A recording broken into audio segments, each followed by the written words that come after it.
Hey guys, Opie here. Welcome back to my Brew City Garden. Today is Wednesday, June 20th here in the Brew City Garden.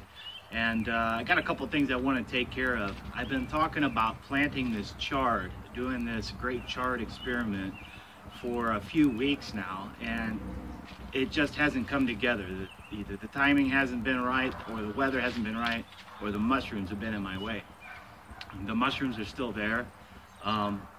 But the hell with it. I'm gonna go ahead and go with it. I can't wait for mushrooms to get out of my way. So we're just gonna have to try and plant and get it done.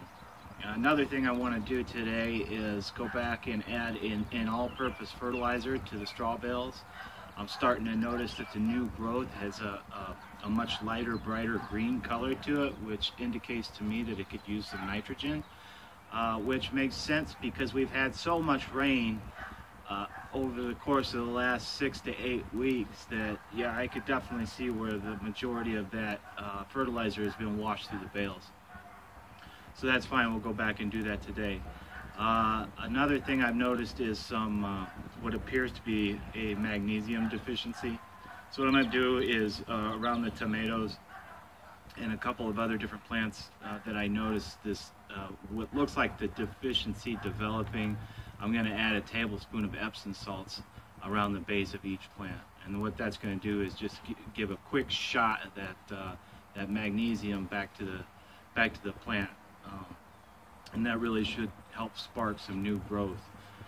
It's about 70 degrees today in the garden. Mother Nature has been fairly weird lately. It was in the 90s over the last weekend when I made my previous videos, and now that Mother Nature's gone bipolar, it's gotten back down to the 70s and upper 50s at night, which again for this time of year is fairly unusual. It's really thrown my garden season off this year, and it's kind of got me questioning whether or not I've done things at the right times.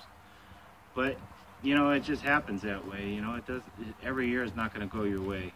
Certain things are going to do well, some things won't do well at all. That's just a part of the gardening process. So let's go start this chard process, or experiment I should say, and we'll just kind of watch this throughout the season and see what happens. Alright guys, let's go. So if you can recall, my experiment was that I was going to plant Swiss chard in half the bale. I'm going to push the seeds into the bale just like I did with the squash and the cucumber. And the other half I'm going to plant like I have in the years past, where I just top dressed with a little bit of soil, lay my seeds down, and then cover with soil and keep it moist, just like I did with the carrots. Of course, the carrots this year were not a success, and there may be a couple of factors to that that I'll remedy next year. I'm going to keep experimenting with the carrots because for some reason I always have problems with them. So a little experimentation goes a long way, and that's what we're doing here with the chard. First thing I'm going to do is remove these mushrooms, get these pesky things out of the way. They just haven't gone away this year, which in previous years they would last for a couple weeks and then they would be gone. I'm going to kind of mash this bale down a little bit.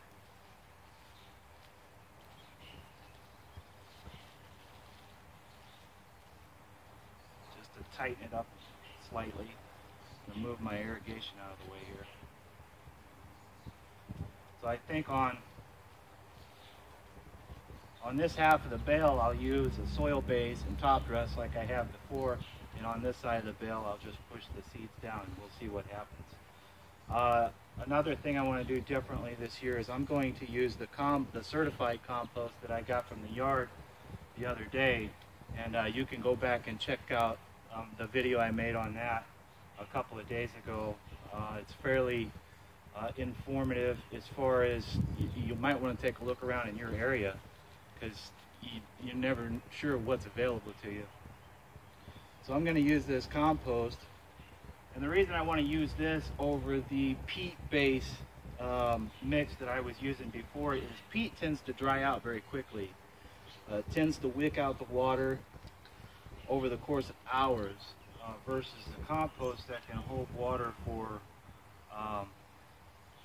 sometimes several days. It's just it's a little bit richer. It's broken down enough that I'm not worried about burning my plants. And it just has a lot of available nutrients to it. So I think this will work out much better than using the peat base. A little wet here today. So I'm going to plant the Ford Hook Giant Swiss Chard. I really like this chard. It's a much larger variety, and we seem to get a lot more out of it versus the smaller stuff. We can just cut a few leaves off of each plant, and that's enough to feed all of us, and that says a lot. So it really goes a long way. I usually plant my chard fairly close together, just a few inches apart.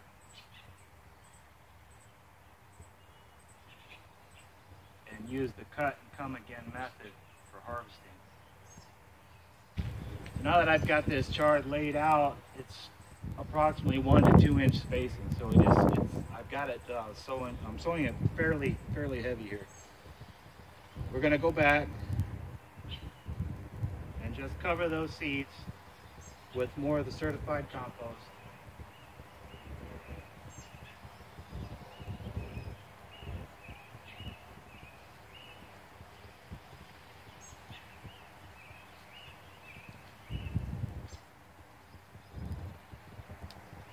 Somewhat heavy layer, maybe a 1 inch thick layer.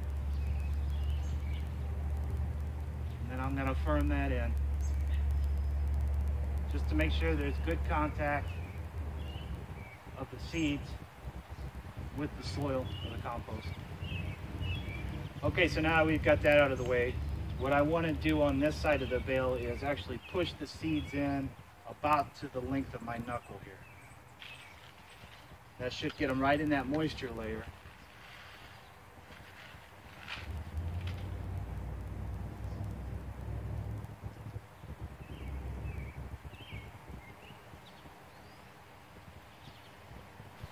All right, now that I've gotten everything sown, we'll keep an eye on this and see if one of these does better than the other as far as germination rates and as far as overall growth. And this will dictate how I sow my chard seeds from this point forward. So again, a little bit of experimentation can really go a long way. And we're going to find out this year just how it does. All right, so as I mentioned in the intro, it looks like I'm starting to develop a nitrogen deficiency with my peppers and my tomatoes especially, but I kind of noticed it across the whole garden. We've had so much rain over the last 6 weeks, and I haven't fertilized since the last day of conditioning. So it's about time. And I'll show you what I'm looking at. If you see just the new growth here on these peppers and how light green they are, which isn't terribly abnormal, but I notice it across the entire garden. And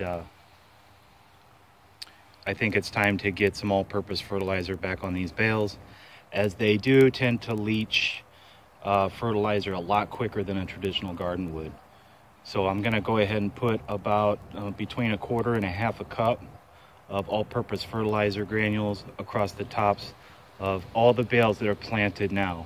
The empty bales, I'm going to leave them as they are because when I put transplants in, I don't want to risk burning them. But anything with a tomato or a pepper or an established plant in it right now, I am going to add an all-purpose fertilizer to.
I do want to tell you is I am going a little bit lighter over the peppers.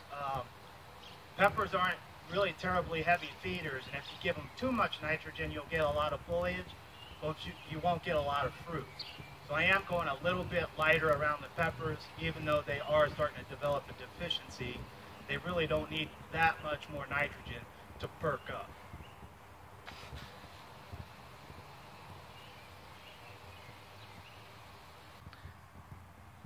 Another thing I noticed today was the fact that we're starting to get this very telltale sign of not only a little bit of a nitrogen deficiency, but if you see that spotting inside your new leaves, but the veins are still green, that's a really good indication that you need to add some magnesium to your soil. You know, again, these bales, they leach nutrients fairly quickly, and some plants, especially heavy feeders, will go through that in short order. So you really want to make sure that you're keeping up and just keeping an eye on your plants to see what needs they may have.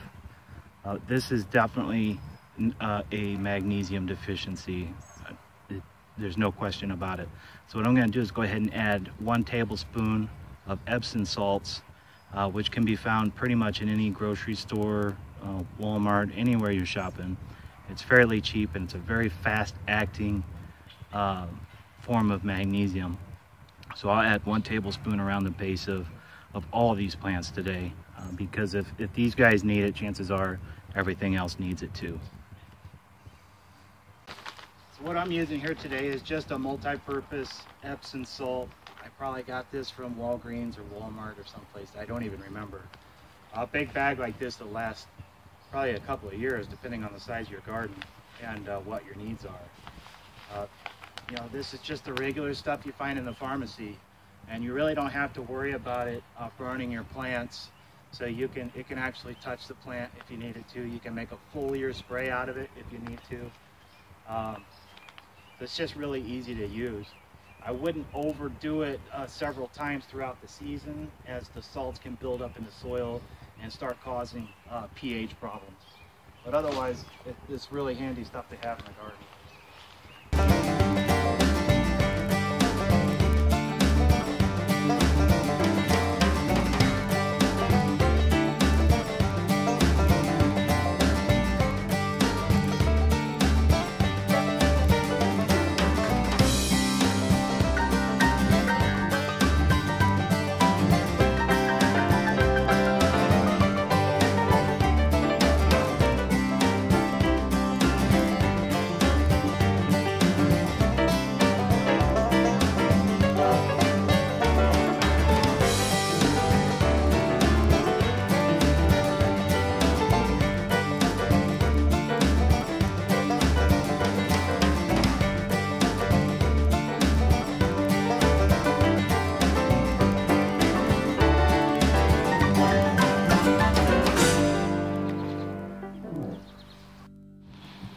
Well, before I wrap up here today, I just want to show you my tobacco plants. These things just never cease to amaze me of how absolutely massive they can get in a very short period of time. These leaves now are just incredible, just huge. Get you a better shot there. All right, there's my hand now. This leaf is dwarfing my hands at this point. So these are really just a cool plant to grow. They're just really neat. I love watching them, and they're just going to keep shooting up and up and up, and they'll be about as tall as I am, with leaves that are just incredibly huge. You can make kites out of them. They're so big. I just wanted to share that with you. I thought it was neat. Well, thanks again for joining me here in the garden today. Unfortunately, that's all the time I have for today, but I wanted to make sure we took care of the Chard experiment. Like I've been talking about for what seems like forever now. We took care of some fertilizing that had to be done, and we added a little bit of magnesium to the garden, to the plants that are beginning to show a deficiency. So I think with that, we should see these plants perk up a little bit. Hopefully the weather warms up a little bit, or at least stays consistent. That would be nice. Other than that, that's all I got, guys. make sure you come back. I still have corn. I still have some transplants to take care of. Still got a lot of work to do in the garden before we even think about harvesting. All right, guys, until next time, we'll see you.